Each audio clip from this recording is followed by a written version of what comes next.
Hi student, GIT के online class में आप लोग का स्वागत है। और आज के क्लास में वो सीखने वाले हैं परचेज वाउचर में अकाउंटिंग इनवॉइस मोड के बारे में कि परचेज वाउचर का एंट्री पास करते समय अकाउंटिंग इनवॉइस मोड का उपयोग कब किया जाता है, किस कंडीशन में किए जाते हैं और कौन कौन से इसके कंसेप्ट है। इसको एक एक करके हम लोग आज के क्लास में जानने वाले हैं, समझने वाले हैं। तो देखिए, सबसे पहला मैंने आपको पिछले क्लासेस में यहाँ तक पढ़ा दिया था। अब जो हम लोग पढ़ने वाले हैं, पहला देखिए बताया जा रहा है अकाउंट इनवॉइस मोड। तो देखिए इसके बारे में बताया क्या जा रहा है। कहा जा रहा है इस मोड का प्रयोग प्राय सर्विस इनवॉइस को रिकॉर्ड करने के लिए किया जाता है। जब हम आइटम इनवॉइस मोड में होते हैं और हमें अकाउंट इनवॉइस मोड में आना हो तो कंट्रोल+H बटन प्रेस करते हैं और उसके बाद से क्या सेलेक्ट करते हैं हम, अकाउंट इनवॉइस मोड। मतलब इसका मतलब क्या है कि अकाउंट इनवॉइस मोड का इस्तेमाल हमेशा उस समय करेंगे जब कोई सर्विस परचेज कर रहे हो या सेल कर रहे हो। मतलब जब हम कोई सर्विस परचेज कर रहे हो, कोई आइटम्स नहीं, ठीक है, जब सर्विस, तब अकाउंट इनवॉइस मोड का इस्तेमाल करेंगे। ठीक है, तो यही बोला गया है कि इस मोड का प्रयोग सर्विस इनवॉइस को रिकॉर्ड करने के लिए किया जाता है। और जब हम आइटम इनवॉइस मोड में होते हैं और हमें अकाउंट इनवॉइस मोड में जाना होता है तो क्या करना होता है, कंट्रोल+H। अब चलिए इस पे क्वेश्चन दिया है। क्या क्वेश्चन दिया है, as on 2 April 2021 receive a service, क्या हो रहा है, receive a service invoice from BSNL from internet charges से कोड दिया है। जो यहाँ पे गुड्स पे सेशन कोड लगता था वैसे सर्विस पे क्या लगता है, से कोड, सर्विस अकाउंटिंग कोड। ठीक है, तो यहाँ पे सर्विस अकाउंटिंग कोड दिया है और कितने रुपए का सर्विस ले रहे हैं, 1533 का। और इनवॉइस नंबर भी यहाँ पे दिया है। और समझने की कोशिश करना, जैसे मेरा जो फर्म है वह BSNL क्या है, एक इंटरनेट सर्विस प्रोवाइडर, वो हमारा सप्लायर है जो इंटरनेट का सर्विस दे रहा है। कितने का सर्विस ले रहे हैं हम लोग, 1533 का। मतलब हम खरीद रहे हैं और BSNL बेच रहा है। ठीक है, तो जब हम सर्विस खरीदते हैं, कौन सा सर्विस ले रहे हैं, इंटरनेट का। तो जो इंटरनेट का सर्विस ले रहे हैं, इस क्वेश्चन को रिकॉर्ड करने के लिए किसका इस्तेमाल करना पड़ेगा, अकाउंट इनवॉइस मोड का। अब कैसे करना होगा, तो पहले तो हमको इंटरनेट चार्जेस सर्विसेज का क्या करेंगे, एक लेजर बनाएंगे। उसके बाद दूसरा किसका बनाएंगे, BSNL का बनाएंगे। और BSNL का देखो डिटेल यहाँ पे दिया है, सन्ड्री क्रेडिटर यहाँ पे डिटेल दिया है। तो चलिए पहले, हाँ, GST नंबर भी दिया है। अब चलिए इसको चेक करते हैं, बनाते हैं और एक एक करके क्वेश्चन को सॉल्व करते हैं। इसके लिए सबसे पहले टैली को ओपन करते हैं।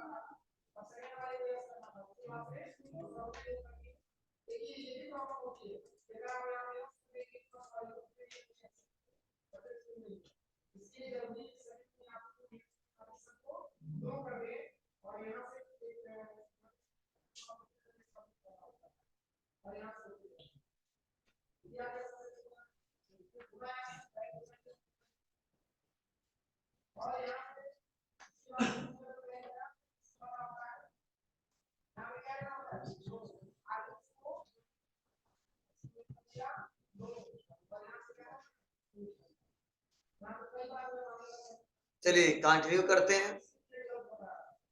और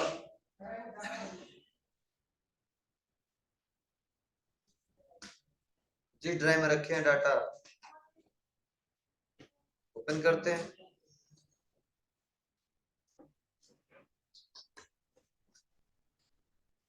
अब सबसे पहले क्रिएट में आएंगे, लेजर में आएंगे और बनाएंगे यहाँ पे internet.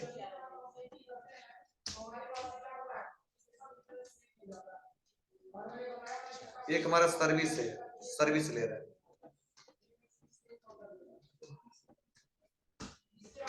Under group indirect expense not applicable, GST applicable जी। Correct types of supply service है, set under GST detail yes. और यहाँ पे से कोड दिया है, क्या दिया है, से कोड जो दिया है वो दिया है 998422, 998422। करंट नेचर ऑफ ट्रांजेक्शन क्या है? परचेज टैक्सेबल, मतलब टैक्सेबल अमाउंट है यार। क्या लिखेंगे यहीं पे, देखो लिखिएगा परचेज टैक्सेबल। यहाँ पे इंटीग्रेटेड कितना टैक्स है? 18%। कर गुड्स या सर्विस? सर्विस बन गया। एक बनाना है बीएसएनएल। क्या है हमारा? Sundry creditor. और यहाँ पे इसका यहाँ पे जीएसटी नंबर दिया है, जीएसटी नंबर रख लेते हैं। एड्रेस नहीं पता, इंटर बटन दबाते हैं, पेस्ट। ठीक है, अब बैक आएंगे, और बैक आने बाद कहाँ आएंगे? वाउचर में। वाउचर में आने बाद परचेज वाउचर के लिए F9, और यहाँ पे कंट्रोल एच करेंगे। कंट्रोल एच करने के बाद accounting invoice, supplier invoice number. तो सप्लायर इनवाइस नंबर में यहाँ पे ध्यान देना होगा, हमको सेलेक्ट करना है क्या दिया है, ये इतना बड़ा सा नंबर दिया है, सेलेक्ट कर लेंगे, पेस्ट किया। पार्टी नेम बीएसएनएल,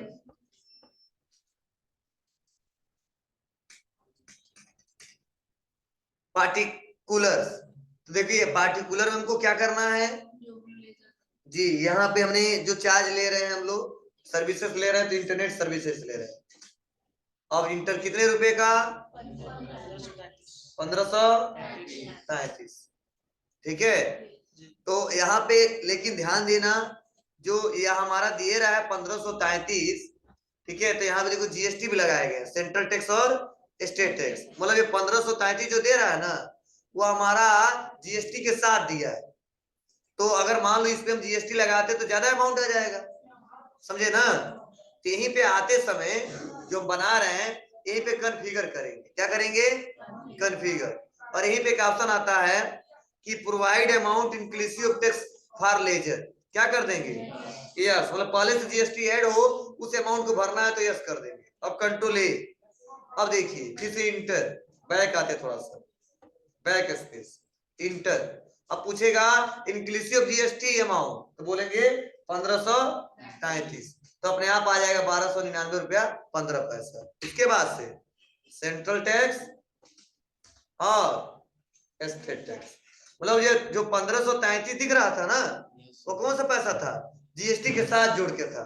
तो हमने पहले क्या किया है, लेजर को सेलेक्ट करके लेजर इनेबल कर दिया है कि provide amount inclusive of tax, मतलब वो अमाउंट जिसमें पहले से जीएसटी ऐड है। ठीक है, अगर लेजर में लगाना चाहते हो तो यस किया, और यस करते जैसे 1533 डाले तो बता दिया कितना है जीएसटी को छोड़ के, 1299 रुपया 15 पैसा। अब सेंट्रल टैक्स और टैक्स कितना आ गया? 1532 रुपया 99 पैसा। कितना आया? 1532 रुपया 99 पैसा। लेकिन हमारे बिल में कितना दिया है जी? तो इसके लिए राउंड अप लगाना पड़ेगा। राउंड अप का मतलब क्या है?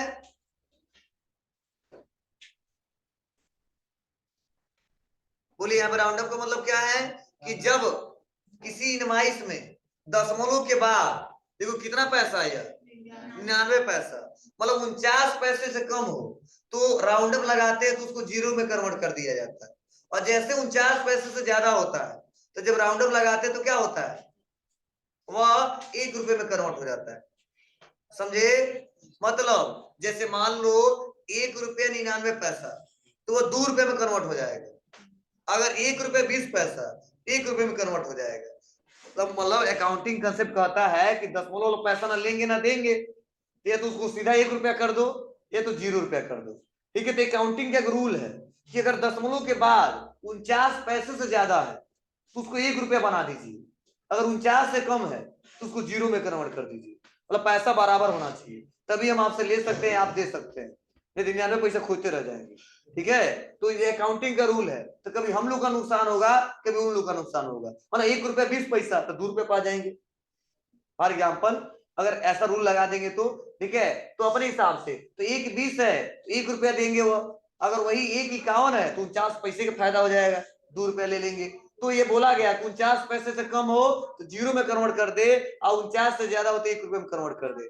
बताओ 1532 99 आया है, 1 पैसे का फर्क है ना, तो पैसा घटना चाहिए कि बढ़ना चाहिए? बढ़ना चाहिए। कितना पैसा? 1 पैसा। ठीक है, तो इसके लिए राउंड अप का लेजर बनाना पड़ेगा और यही पे दबाएंगे अल्ट सी। क्या दबाएंगे? अल्ट सी और लिखेंगे राउंड अप। राउंड अप का मतलब ये है दशमलव की संख्या को एडजस्ट करना। अंडर ग्रुप तो इनडायरेक्ट एक्सपेंस। कह रहा है टाइप्स ऑफ लेजर, तो बोलेंगे इनवाइस राउंडिंग। यहाँ पे इनवाइस राउंडिंग लेंगे। क्या लेंगे जी? अब कहा जा रहा है कि rounding method, downward rounding, normal rounding, upward rounding. तो देखो, अगर अपवर्ड कर देंगे तो भले ही 1 पैसा हो 1 रुपए में कन्वर्ट कर देगा, 2 पैसा तो भी 1 रुपए में कन्वर्ट कर देगा। अगर डाउनवर्ड कर दें तो भले ही 99 पैसा हो तो भी उसको क्या करेगा? 0 कम कर देगा। इसीलिए हमेशा लेते हैं नॉर्मल। तो नॉर्मल समझ लेता है 49 से जब ज्यादा हो जाता है तो 1 रुपया चेंज कर देता है, और 49 से कम होता है तो उसको 0 में कन्वर्ट कर देता है। तो इसीलिए हमेशा लेते हैं नॉर्मल। अब कहेगा राउंडिंग लिमिट तो 1 रुपये तक होना चाहिए, क्योंकि उसके बाद फिर से तो हो ही जाएगा अगला। ठीक है, उसके बाद इंटर इंटर, देखो अपने आप राउंडिंग हो जाएगा। कितना पैसा होना चाहिए? 1 पैसा आ गया यहाँ पे 0.01। अरे 1 पैसा जोड़ दिया, समझे? अपने आप कितना हो गया? 1533 बराबर हुआ। तो यही हमारा अकाउंटिंग है और ऐसे ही करना पड़ता है।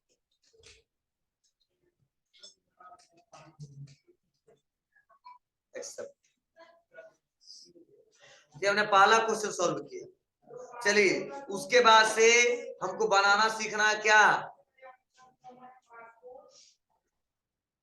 Company product list. क्या बनाना है? Company product list. और जो कंपनी प्रोडक्ट लिस्ट नहीं बनाएगा, समझ जाओ वो आगे काम नहीं कर सकता है। ठीक है, जब तक आप बनाओगे नहीं तब तक आगे काम नहीं होगा। तो बहुत सिंपल है ये बनाना, हम एक बार बताए थे आपको। बोलो, जब क्लोजिंग स्टॉक एंट्री किए थे 3,20,000 का, ये हम लोग बनाए थे। सेम आज देख लो कितना बनाना है, लगभग 20। आज पूरा 1 घंटा लगेगा। पूरा मतलब टाइप करते रह जाओगे तो 1 घंटा लगेगा पूरा। मतलब 1 घंटा पूरा बना लेना है। यहाँ तक कैसे बनेगा तो एक बार आज फिर से समझा दे रहा हूँ। तो पहले दिया देखो, लेनोवो 100 वायरलेस कम्बो। क्या है यह? कीबोर्ड है। क्या है? कीबोर्ड है। कैटेगरी क्या है? लेनोवो। एचएसएन कोड दिया है। जीएसटी कितना है? 18%। तो मुझे इस आइटम को बनाना है, तो आ जाता है इस बार डायरेक्ट हम बनाना सिखाएंगे। तो लेनोवो ले लेते हैं आइटम नेम और आ जाते हैं कहाँ पे? कहाँ आएंगे? क्रिएट में। और स्टॉक आइटम क्रिएट करना है तो कहाँ आएंगे? स्टॉक आइटम में। उसके बाद पेस्ट कर देंगे Lenovo 100 wireless combo. Under group keyboard है तो क्या करेंगे? Alt C. क्या बनाएंगे? कीबोर्ड। डायरेक्ट हम बना रहे हैं, बार बार हम नहीं बनाएंगे ऐसे। उसको कुछ नहीं करना है। सेट अटर जीएसटी डिटेल। यस। क्या बनाएंगे यहाँ पे? कीबोर्ड। एचएसएन कोड क्या दिया है? दिया है क्या? 847160 लिखेंगे। 847160 कहेगा टैक्स डिटेल टैक्सेबल। कितना परसेंट टैक्स है? 18%। बहुत सिंपल है, बस बनाते जाएंगे। 20 बना लेंगे। कर रहा है कैटेगरी तो लेनोवो बना है पहले से। करे यूनिट पीसेस में। अरे कीबोर्ड को पीसेस में ही मापोगे ना, अब किलो में तोलोगे नहीं। और क्वांटिटी कुछ नहीं है, रेट कुछ नहीं है। आपको सर क्यों बना रहे हो? तो प्रोडक्ट लिस्ट समझ रहे हो आप लोग का मतलब क्या है? कि हमारी कंपनी में किस किस प्रोडक्ट को बेचा जाता है, ये खरीदा जाता है। तो पहले से लिस्ट बना के रखे रहेंगे तो फायदा होगा ना। क्या फायदा होगा? अगर कोई कस्टमर आता है या किसी सप्लायर से कोई माल खरीदना है तो बार बार उस आइटम को बनाना नहीं पड़ेगा, पहले से प्री डिफाइंड। समझे ना? पहले से तैयार है। जैसे मतलब कोई कहता है कि बाबू सोहन का लेजर बनाओ, अब हम जानते हैं हमारा परमानेंट ग्राहक सोहन है तो पहले से बना कर रख लिए। हम जानते हैं माउस बेचते हैं, कीबोर्ड बेचते हैं, ठीक है, या स्विच बेचते हैं, तो पहले से बना कर रखे रहेंगे। तो एक कस्टमर आएगा तब तब हम बनाएंगे। और एक तरीका पहले से बना कर रखे रहे तो सबसे अच्छा रहेगा। इसीलिए बोला गया कंपनी प्रोडक्ट लिस्ट। मतलब आप अपने कंपनी में जिस जिस प्रोडक्ट को बेच रहे हो उसका पहले लिस्ट बना लो। समझे ना? तो खरीदते समय भी बनाना नहीं पड़ेगा और बेचते समय भी आपको बनाना नहीं पड़ेगा। यह फायदा होता है ये पहले से बनाने का। हाँ, किसी 28 है किसी 18 है तो भरते रहेंगे जहां जहां। ठीक है, तो एक बना देते हैं, 28 वाला ही बता देते हैं। अगला है डेल प्रोजेक्टर, तो हम सेलेक्ट कर लेते हैं, कॉपी कर लेते हैं और आ जाएंगे फिर से टैली में और फिर से पेस्ट कर देंगे। क्या है, तो अल्ट सी, क्या है, projector, inter, set GST detail, yes, फिर से बनाएंगे प्रोजेक्टर,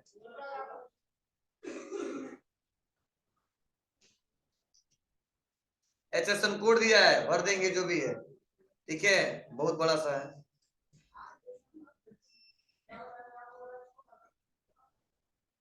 टैक्सेबल कितना परसेंट टैक्स है, 28% है, तो बना देंगे 28, मतलब पूरा टोटल 1 घंटा पूरा दम टाइपिंग। जिसका बहुत फास्ट होगा ना 1 घंटा, जिसका कम होगा वो 1.5 घंटा लगेगा उसको बनाने में। आज पूरा बनाओगे नहीं तो आगे क्वेश्चन नहीं कर पाओगे। कह रहा कैटेगरी, तो डेल कंपनी का, डेल बना है, नहीं बना है, क्या करेंगे, अल्ट सी, डेल, पीसेस, बस, अप्लीकेबल गुड्स, यहाँ कुछ भरना नहीं है।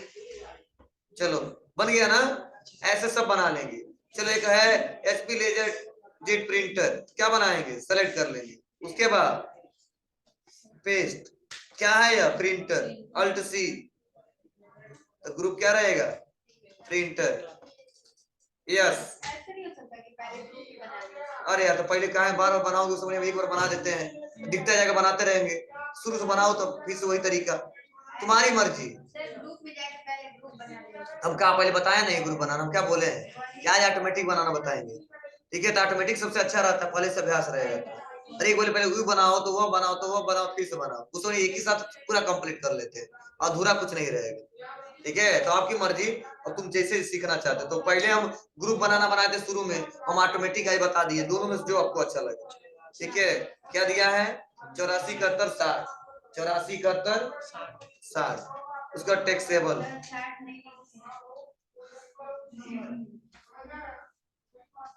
84 71 60, टैक्सेबल कितना परसेंट है इस पे भी, 18% है, बस। अब आप लोग, हम नहीं बनाएंगे, अब अल्ट सी, कौन सी कंपनी है, एचपी, पीसेस, बस, अप्लीकेबल गुड्स, क्वांटिटी, बस कुछ नहीं करना, ठीक है। तो आसानी तरीके से हम लोग बना ले जाएंगे, कोई दिक्कत नहीं होगी, हो जाएगा। तो यहाँ तक हमने आपको बनाना बताया, और मतलब 20 यहाँ तक एक क्वेश्चन, और 20 तक यहाँ तक सब लोग बना लेंगे तो आगे क्वेश्चन कर पाएंगे हम लोग, नहीं तो अगला क्वेश्चन कोई रिकॉर्ड नहीं कर पाएगा, कोई सॉल्व नहीं कर पाएगा। तो यहाँ तक पहले सबसे पहले बनाइए आपको।